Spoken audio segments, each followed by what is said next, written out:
By the winter of 1944, the war in Europe had entered its final, bitter phase. Hitler's armies were retreating on every front, driven east by the Soviets, squeezed west by the Allies. And yet, in the cold forests of the Ardennes, the Führer believed he saw one last chance, a single blow that might change the fate of his crumbling Reich. He called it Unternehmen Wacht am Rhein, Operation Watch on the Rhine. To his generals, it would become known by another name, the Battle of the Bulge. The plan was audacious, even reckless. A massive surprise attack through the lightly defended Ardennes forest, punching through thin American lines, capturing Antwerp, and splitting the Allied armies in two. If successful, it might force the Western Allies to sue for peace, giving Germany time to turn all remaining strength against the Soviet Union. But Hitler's vision ignored the realities of war. Germany no longer commanded the skies. Its fuel reserves were almost gone, and its armored divisions, once the pride of Europe, were running on fumes. Allied bombers had targeted the Reich's oil production with surgical precision. By late 1944, the synthetic fuel plants at Luna, Paulitz, and Blechhammer were smoldering ruins. Tank crews often drove only at night to save fuel. Training flights for Luftwaffe pilots had been reduced to minutes. And yet, despite this desperation, Hitler demanded one last armored thrust point, one last gamble, to strike deep into the heart of the Allied line. Among those chosen to spearhead the attack was a 29-year-old Colonel, Joachim Peiper, commander of the 1st SS Panzer Regiment of the Leibstandard Adolf Hitler Division. Handpicked by Himmler himself, Peiper was bold, ruthless, and utterly loyal.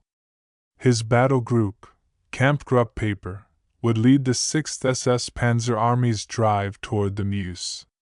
It consisted of 117 tanks and assault guns, hundreds of vehicles, and more than 5,000 men. But its strength concealed a fatal weakness: fuel. Each Tiger II heavy tank consumed over 1,000 liters of fuel per 100 kilometers. Even before the offensive began, Peiper's supply lines were thin, his reserves dangerously low. Still, he was assured that once they broke through, captured Allied fuel would keep his columns moving. It was a promise made in faith, and destined to collapse in snow and smoke. At dawn on December 16, 1944, the stillness of the Ardennes was shattered. More than 1,600 German guns opened fire, raining shells upon unsuspecting American positions. Then, through fog and sleet, columns of tanks rumbled westward. The Americans were caught off guard. Many units were composed of green troops, logistics personnel, engineers, clerks, hastily thrown into the line. Entire companies vanished in hours as the German tide surged forward. Panic rippled through the Allied front. General Eisenhower initially believed it to be a localized counterattack. But within 2 days, it was clear this was a major offensive, unlike anything seen since 1940. Peiper's men advanced swiftly, smashing through the 99th Infantry Division and capturing Stavelot. Their orders were brutal: seize the bridges, cross the Meuse, and take Antwerp. No delays. No mercy. On December 17th, Peiper's column intercepted a convoy of American prisoners near the Belgian town of Malmedy. What happened next remains one of the darkest chapters of the Ardennes campaign. Over 80 captured soldiers were machine-gunned in an open field. Few survived. The massacre would ignite a fire of vengeance across the Allied ranks. For the rest of the campaign, the phrase, "Remember Malmedy," echoed across the frozen forests. But even as Peiper's name was cursed by his enemies, his own fate was being sealed by a far less visible enemy: exhaustion and fuel starvation. By December 19th, Peiper's column had driven deeper into the Ardennes than any other German unit. But the advance came at a terrible cost. Fuel trucks lagged miles behind, bogged down by Allied air raids and traffic jams. Bridges collapsed. American resistance stiffened. When Peiper's vanguard reached the village of Log-Lys, they found the road ahead blocked, and their tanks nearly empty. Peiper ordered his men to hold their ground and await resupply. But the promised fuel never came. Every hour, Allied artillery grew closer. American forces were regrouping, and now they knew exactly where the spearhead was. By the 22nd, Peiper was surrounded. His tanks stood silent, their crews huddled beside them for warmth. The roads that once carried his advance were now clogged with burning wrecks and frozen corpses. Cut off and out of fuel, he made the only choice left: abandon the vehicles and escape on foot. That night, under the cover of darkness, Peiper led what remained of his battle group eastward through the woods. Hundreds trudged silently through knee-deep snow, leaving behind the pride of Hitler's armored might, rows of dead, silent tigers, ghosts in the snow. When American troops re-entered Log-Lys, they found over 100 German tanks and vehicles, all abandoned. It was the turning point of the Ardennes. The spearhead was broken, not by enemy guns, but by empty fuel tanks. In the aftermath, Allied investigators discovered the truth. German logistics officers had been forced to rely on captured Allied fuel dumps to keep their offensive alive. But the Americans, retreating in chaos, had destroyed or removed most of them. The Germans' entire plan had rested on fuel that no longer existed. The Reich's last gamble had run dry. By Christmas Eve, the great German offensive had lost its momentum. The enemy was still dangerous, still deadly, but no longer unstoppable. From the ashes of Peiper's failed thrust, the Allies began their counterattack. In the coming weeks, the battle would rage across dozens of towns and forests. But the outcome was already written, not in courage or strategy, but in fuel lines, depots, and supply routes. The Wehrmacht's final offensive had ended not with defeat in battle, but with the soft hiss of engines running empty in the snow. As December drew to a close, the sound of German engines faded across the Ardennes. What began as Hitler's desperate gamble now became the Allies' relentless pursuit. General Patton's Third Army, famous for speed and fury, swung north with astonishing precision. In less than 48 hours, his divisions pivoted 90 degrees through frozen roads and impossible terrain. By Christmas Day, Patton's tanks reached the besieged town of Bastogne. There, the men of the 101st Airborne Division, surrounded and battered, had held out for a week against overwhelming odds. When the Germans demanded their surrender, Brigadier General Anthony McAuliffe sent back one word: nuts. That defiance became the turning point of the Ardennes. The skies cleared, Allied aircraft returned in force, and the snow-covered forest once again echoed with the roar of P-47 Thunderbolts and Typhoons. Germany's last offensive, born in secrecy and fueled by illusion, was now being crushed from the air. For days, Allied pilots hunted the retreating columns with merciless precision.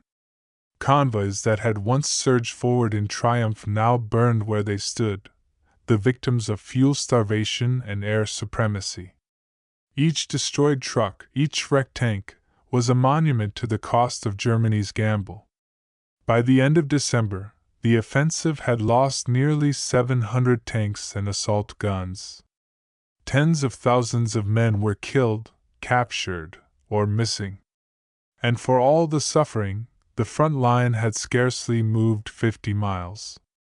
The Bulge was shrinking, and with it, the last hope of the Third Reich. In the first week of January, the order came from Berlin: withdraw. For the men who survived Peiper's frozen advance, it was not a retreat, it was a collapse. Columns broke apart. Vehicles were abandoned. Ammunition ran out. And always the same refrain: no fuel. Even Hitler's most loyal commanders could no longer hide the truth. The once feared panzer divisions were crippled, their tanks useless without fuel. Germany's armies were bleeding out, not from wounds, but from starvation of steel and oil. The Allied bombing campaign had done more than destroy factories. It had cut the veins of the Reich, the lines of oil, coal, and rubber that sustained its war machine. From the skies, industrial warfare had replaced the battlefield as the true front of victory. Behind the Allied triumph stood a quiet, unseen army, the logisticians. They built the Red Ball Express, a supply chain stretching hundreds of miles from Normandy to the front. Tens of thousands of drivers, mechanics, and engineers kept millions of gallons of gasoline flowing to the tanks and trucks that drove victory. By contrast, Germany's supply system had crumbled under its own weight. Every captured depot, every bombed rail yard, meant another Tiger left idle, another plane grounded. Peiper's story was not just one of failure. It was the final revelation of a truth the Wehrmacht had ignored since 1941. No matter how brave the soldier, or how advanced the weapon, without fuel, the machine of war cannot move. When the war ended, the people of Log-Lys returned to their shattered village. Among the ruins, one massive relic remained, a Tiger II tank, abandoned where Peiper's men had left it. Too heavy to move, it was left as it stood, silent, immovable, eternal. Decades later, it would become a monument. A reminder that even the mightiest weapons are powerless without the means to move. Visitors who walk those streets today still see it, the iron ghost of a doomed ambition. It stands not as a symbol of victory, but of futility. As the Ardennes offensive collapsed, the Eastern Front roared to life. In January 1945, the Red Army launched its own massive assault, Operation Vistula-Oder. The remnants of Germany's armies were driven back across Poland in weeks. The fuel, the manpower, the will, all were gone. In April, the Soviets reached Berlin. By May, Hitler was dead, his empire reduced to rubble. And somewhere in the forests of the Ardennes, the rusting remains of Peiper's tanks still lay under a cover of snow, the final testament to a war that had burned itself out. History remembers great battles by their courage in chaos, by the thunder of guns and the clash of armies. But wars are not truly won on the battlefield. They are won, or lost, in the quiet places of planning, production, and supply. In 1944, Germany still fielded formidable weapons, Tigers, Panthers, Messerschmitts. But the lifeblood that powered them was gone. Oil had become the true currency of war. When the tanks stopped moving, the Reich stopped breathing. In the Ardennes, Hitler sought a miracle. What he found was reality. A world that no longer ran on faith or fury, but on fuel, and for Germany, there was none left to burn. Today, the forests of Belgium and Luxembourg are peaceful again. The roads that once thundered with engines are lined with memorials. Visitors walk through the snow and silence, unaware that beneath their feet lie the scars of the last great German offensive. Each rusted shell, each frozen track, tells the same story, that power without supply is illusion, and ambition without resource is ruin. The Ardennes was not just the end of a campaign. It was the moment the Third Reich ran out of time, men, and fuel.